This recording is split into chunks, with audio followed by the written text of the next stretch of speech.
Jordan Harper's life was falling apart in slow motion, one overdue notice at a time. He stood in the maintenance shed of McAllister Ranch at 6:47 a.m. on a Tuesday in late August, staring at his phone while his hands should have been fixing the broken water pump. 3 missed calls from his wife. Correction, his soon-to-be ex-wife, Rachel. 2 voicemails from First National Bank about the mortgage that was 63 days past due. 1 text from the repo company giving him 48 hours to voluntarily surrender his Ford F-150 before they came to take it. The house he'd bought with Rachel 7 years ago, the one where they'd brought 8-year-old Emily home from the hospital, where they'd celebrated birthdays and Christmases and built a life that was supposed to last forever, was scheduled for foreclosure auction in 19 days. The letter sat in his truck, creased from being read and reread, as if staring at it enough might change the words. Jordan was 34 years old, worked 60-hour weeks as maintenance supervisor at one of Texas's largest cattle operations, and couldn't afford to keep a roof over his daughter's head. The divorce had started 6 months ago when Rachel finally had enough of the financial stress, the missed dinners, the promises that things would get better that never materialized. She'd moved to her sister's place in Austin, taking Emily with her. Jordan got his daughter every other weekend and Wednesday nights, a custody arrangement that felt like having his heart ripped out on a schedule. This week was supposed to be his. Emily had arrived yesterday afternoon, excited to spend 4 days at the ranch where Daddy worked, unaware that Daddy was 3 paychecks away from homelessness and that the truck she loved riding in would be gone by Friday. "Harper!" The shout came from outside. Garrett McAllister, the ranch owner's son and Jordan's direct supervisor, appeared in the shed doorway. "We got a situation with Pen 12. Bull broke through the reinforced gate again last night, 3rd time this month." Jordan pocketed his phone and grabbed his tool belt, grateful for anything that would stop him from thinking about the mess his life had become. "Red Thunder? Who else?" Garrett's face was grim. Red Thunder. The name was darkly ironic for an animal that brought nothing but destruction. The bull had arrived at McAllister Ranch 6 weeks ago from a breeding operation in Oklahoma that had given up on him after he'd hospitalized 2 handlers and caused $30,000 in property damage. The ranch had taken him as a last resort rehabilitation case.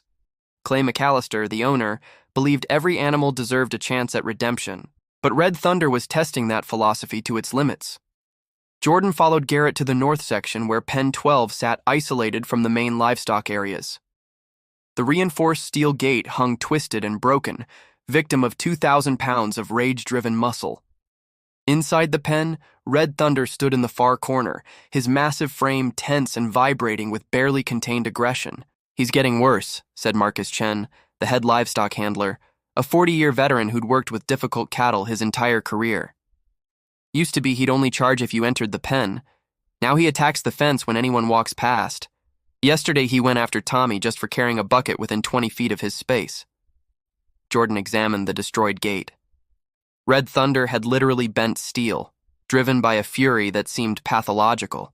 The bull's history file told a story of systematic abuse at his previous locations: electric prods, beatings, deliberate starvation used as training methods by handlers who believed dominance was achieved through cruelty. "We're running out of options," Garrett said quietly.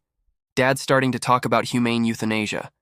Can't keep an animal this dangerous, can't rehabilitate him, can't sell him. He's a liability we can't afford." Jordan understood liability, understood being one mistake away from the end. He looked at Red Thunder, an animal broken by humans now condemned for the damage that breaking had caused, and felt a kinship that made his chest ache. "Give me a week," Jordan heard himself say. "Let me try something different." Marcus shook his head. "Jordan, we've tried everything. Behavioral specialists, medication, alternative handling techniques, nothing works. That bull wants to hurt people. Maybe he just wants people to stop hurting him first." The words came out before Jordan could stop them, and he realized he wasn't just talking about the bull anymore. By 8:30 a.m., Jordan was welding a temporary gate replacement while Emily played in the ranch house with Lucia, the owner's housekeeper who'd agreed to watch her for the morning. Rachel had dropped Emily off looking exhausted and irritated, mentioning something about a job interview in San Antonio that Jordan barely processed through his own stress. At 9:15, Lucia stepped away to answer a phone call from her daughter, who was having car trouble in town. just for a moment, just long enough to give directions. Emily Harper, 8 years old with her mother's blonde hair and her father's stubborn independence, decided she was done waiting. She wanted to find Daddy. She'd been to the ranch dozens of times and knew he usually worked somewhere in the big barn area. She slipped out the side door while Lucia was distracted, walking purposefully toward where she'd last seen her father's truck parked. But McAllister Ranch covered 400 acres, and an 8-year-old's sense of direction was limited. Emily walked past the main barn, past the equipment storage, following a dirt path that looked familiar but wasn't. She was crying now, hot, frustrated tears because she couldn't find Daddy, and she was tired, and everything felt confusing and wrong, the way everything had felt wrong since Mommy and Daddy stopped living together. She didn't see the warning signs posted every 10 feet. She didn't understand what danger, aggressive animal meant. She just saw a path and a fence and kept walking, calling out, "Daddy! Daddy! Where are you?" At 9:47 a.m., Marcus Chen was checking the temporary gate Jordan had just installed when he saw movement in his peripheral vision. His blood turned to ice. A small blonde girl in a pink t-shirt and jeans, face streaked with tears and dust, was walking directly down the access corridor that led to Pen 12. "Oh my God!" Marcus's shout brought everyone running. "There's a kid! There's a kid heading toward Red Thunder's pen!" Jordan was 50 yards away, carrying welding equipment back to the shed. He turned at Marcus's scream and saw his daughter, his little girl, the most precious thing in his entire collapsing world, walking straight toward the pen that housed the most dangerous animal on the ranch. Time seemed to slow and accelerate simultaneously. Jordan dropped everything and ran, his boots pounding dirt, his heart hammering against his ribs with a terror so complete it obliterated every other worry in his life.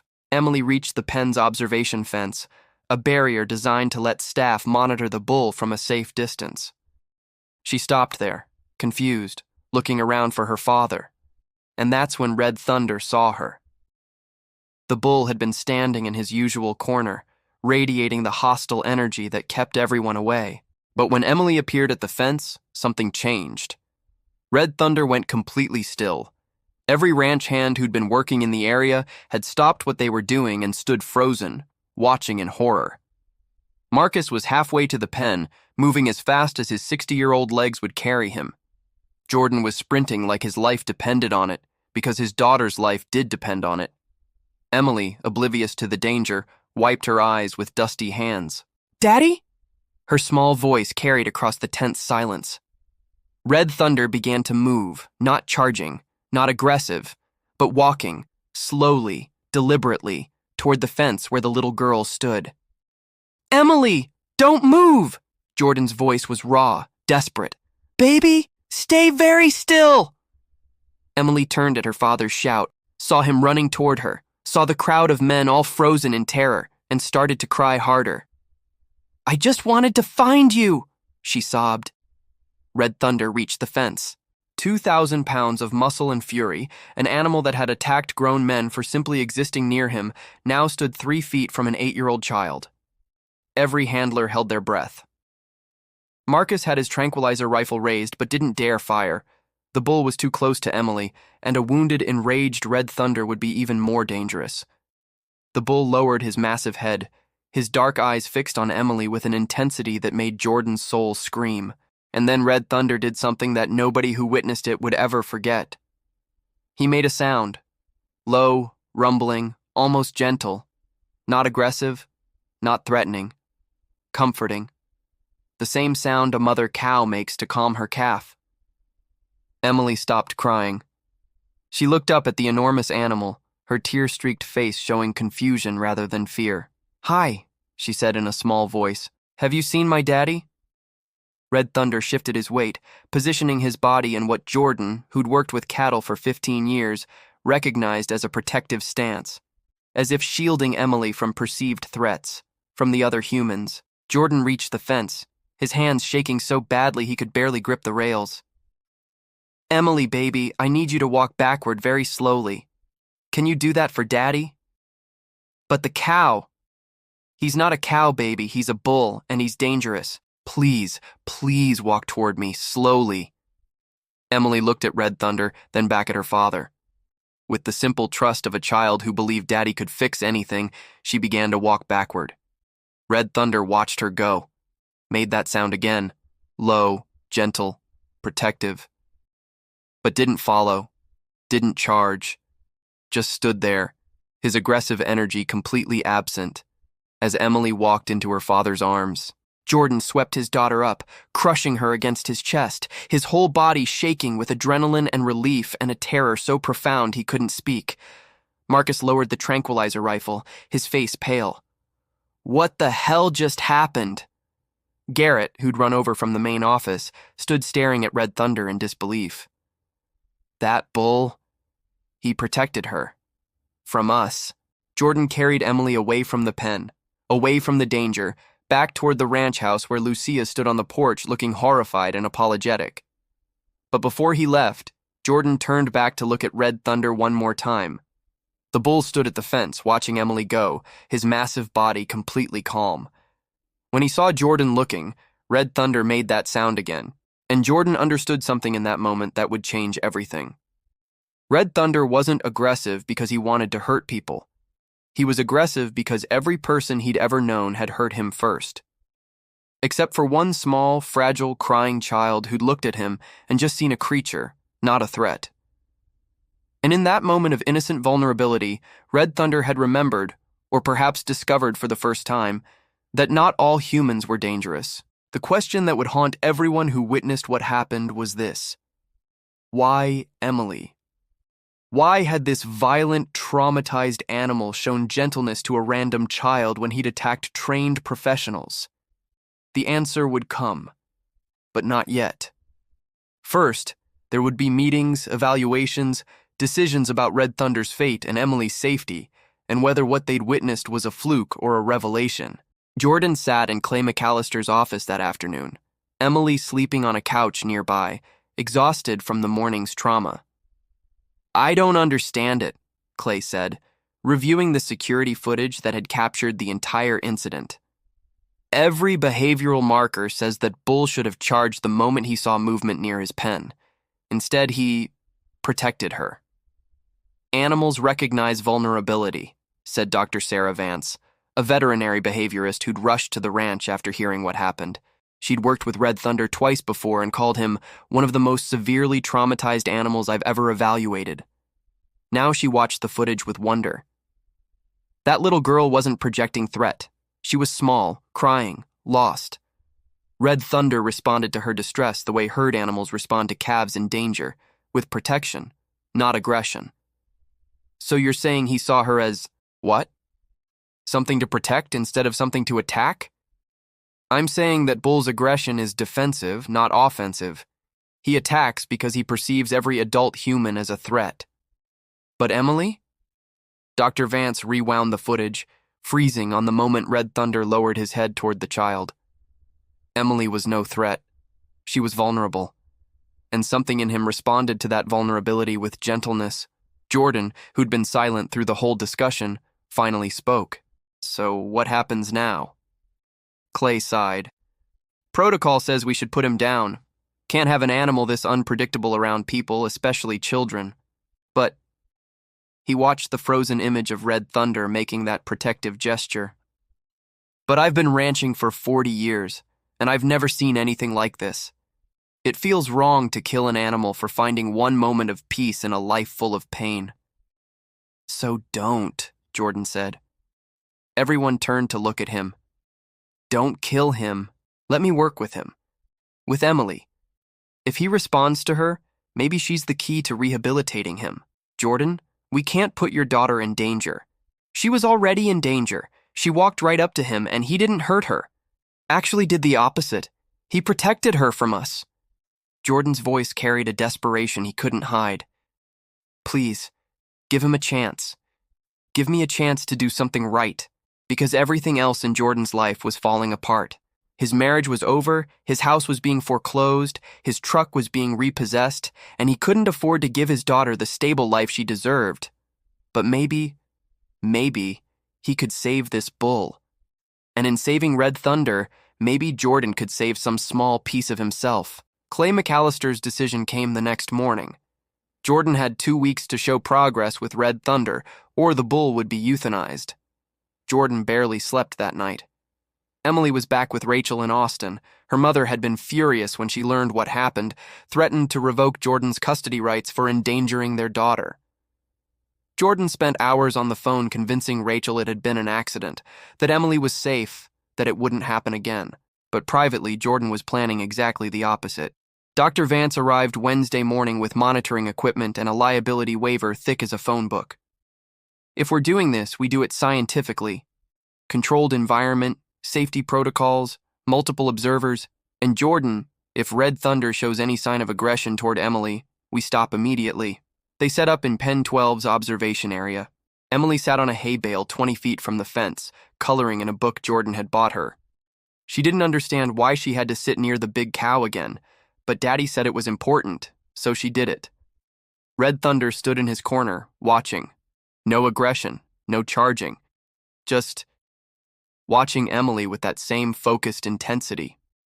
His cortisol levels are dropping, Dr. Vance said, monitoring his stress markers remotely.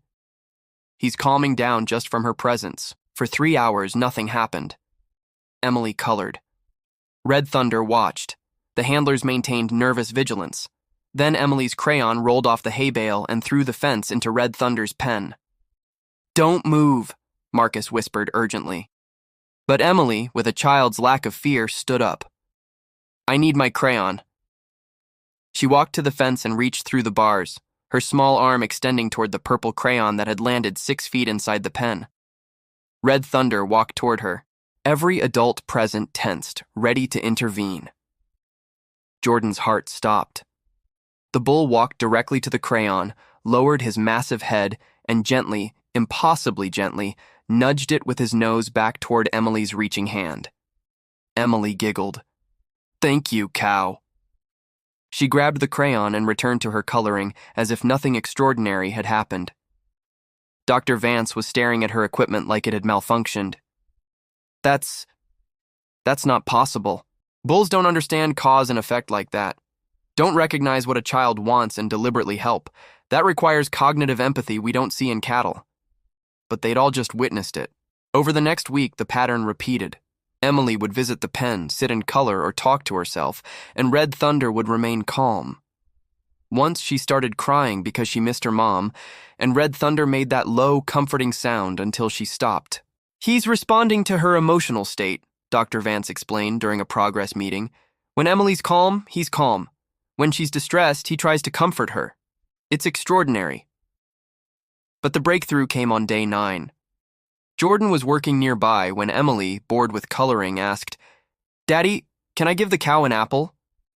Every instinct screamed no. But Jordan looked at Dr. Vance, who checked her monitors and nodded slowly.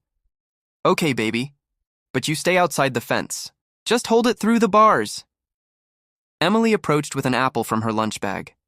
Red Thunder walked over immediately, not charging, just walking with purpose. She held the apple through the fence.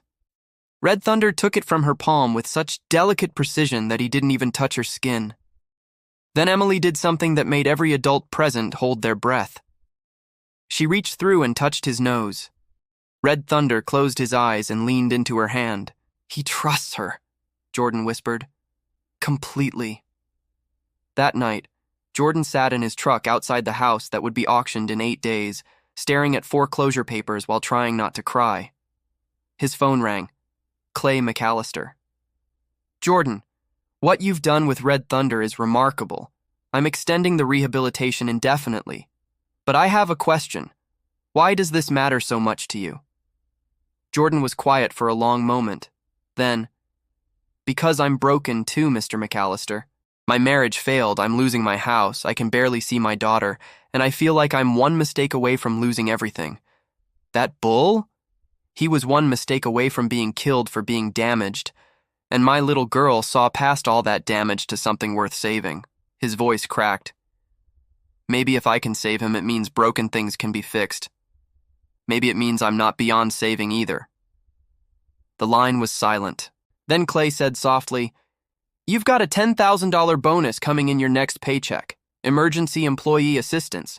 Should cover what you need to stop the foreclosure." Jordan couldn't speak. Sometimes the broken save each other, Jordan. You saved that bull. Let me help save you. When Jordan told Emily the next day that they weren't losing the house, she hugged him tight and said, "See, Daddy? The cow brought us good luck." Jordan looked at Red Thunder through the fence, the animal who'd been saved by a child's innocence and somehow saved a man's future in return. Maybe she was right. 3 weeks into the program, Dr. Vance made a discovery that changed everything. She was reviewing Red Thunder's original intake records from the Oklahoma breeding facility when she found a handwritten note buried in the file.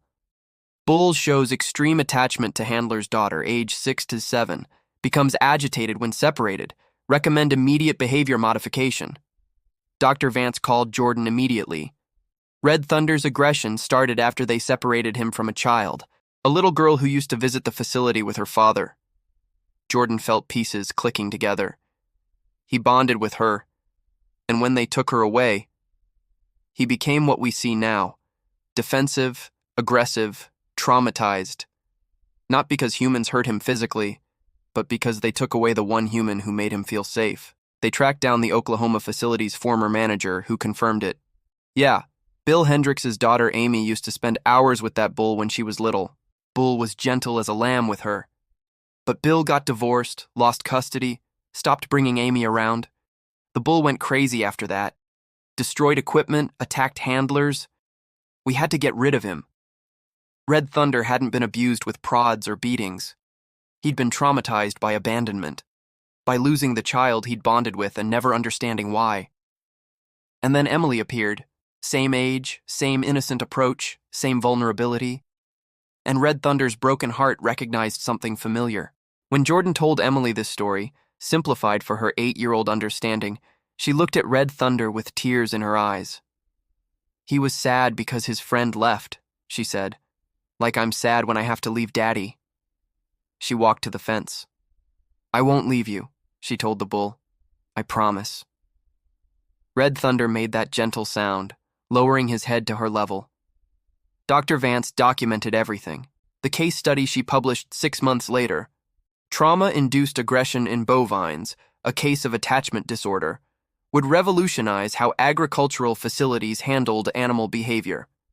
But at McAllister Ranch, the impact was simpler and more profound. Red Thunder became calm enough to be moved to a larger pasture. He remained gentle with Emily and gradually learned to tolerate adult handlers, especially Jordan, who he seemed to understand was Emily's protector. Jordan's house was saved. His relationship with Rachel improved to civil cooperation. And every Wednesday and weekend when Emily visited, she spent time with her bull, the animal whose brokenness had mirrored her father's, and whose healing had somehow helped heal them both. Clay McAllister, watching Emily brush Red Thunder's coat one Saturday morning, said to Jordan, "That little girl saved his life." "She saved more than that," Jordan replied, thinking of the foreclosure notice he'd framed as a reminder of how close he'd come to losing everything. "She saved mine, too." A year later, Emily wrote a school report titled, "My Friend Red Thunder." The last line read, "Sometimes broken things just need someone to love them anyway." The teacher gave her an A+, but more importantly, she'd learned a truth that would stay with her forever. That gentleness can heal what force never could, and that sometimes the most damaged souls just need one person brave enough to see past the pain to the heart still beating underneath. Red Thunder lived 17 more years at McAllister Ranch, gentle until the end, teaching every handler who worked with him that aggression often masks grief, and that patience, not dominance, unlocks healing. And every one of those years, Emily visited her old friend, the bull who'd been saved by a lost child's tears and who'd saved her father's life in return. 4 months into Red Thunder's rehabilitation, a new ranch hand named Brett Sullivan, 22, fresh from agricultural college, and convinced the old-timers were too soft, decided to prove Red Thunder just needed proper dominance training. Against explicit orders, Brett entered Pen 12 with a cattle prod while Jordan was in town and Emily was at school.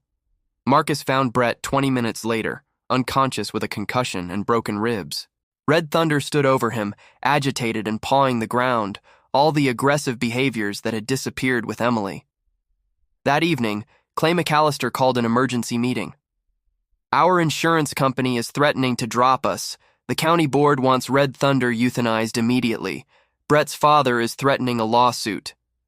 Brett violated protocol, Jordan argued. Red Thunder was defending himself. Legally, we have a dangerous animal who hospitalized someone, Garrett said quietly. Dr. Vance intervened. Peaceful Valley Animal Sanctuary in Colorado specializes in traumatized livestock. They have a youth therapy program, kids with PTSD and anxiety disorders. Red Thunder could help other children there, like he helped Emily. Jordan's world collapsed. You want to send him away? I want to save his life. Here, he's one incident from being destroyed. When Jordan told Emily, she cried desperately.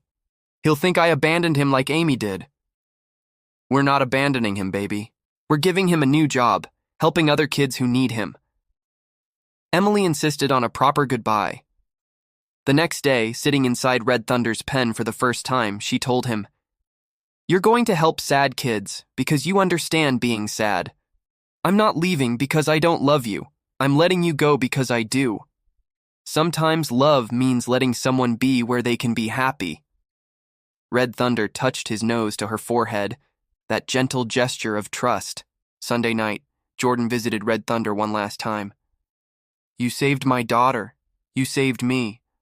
I hope you find peace in Colorado. Monday morning, Red Thunder loaded calmly into the transport trailer.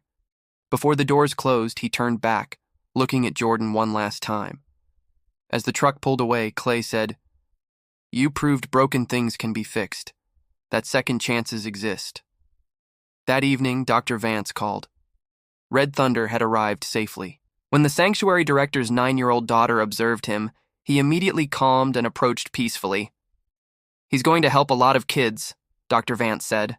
Jordan sat in his saved home, his stabilized life, and understood. Sometimes saving someone else is exactly what saves us. 18 months after Red Thunder left for Colorado, Director Catherine Walsh from Peaceful Valley Sanctuary called Jordan. Red Thunder has helped 17 traumatized children show remarkable progress. But Mr. Harper, he displays search behavior, looking for Emily at every child's arrival.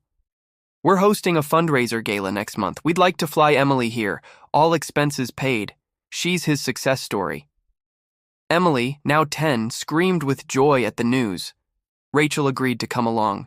At Peaceful Valley, when Red Thunder saw Emily approach the fence, he made that sound, the gentle rumble from 18 months ago. Emily ran to him, crying and laughing. I didn't forget you. I promised. Red Thunder touched his nose to her hand, absorbing her presence like water after drought. Rachel whispered to Jordan, I finally understand.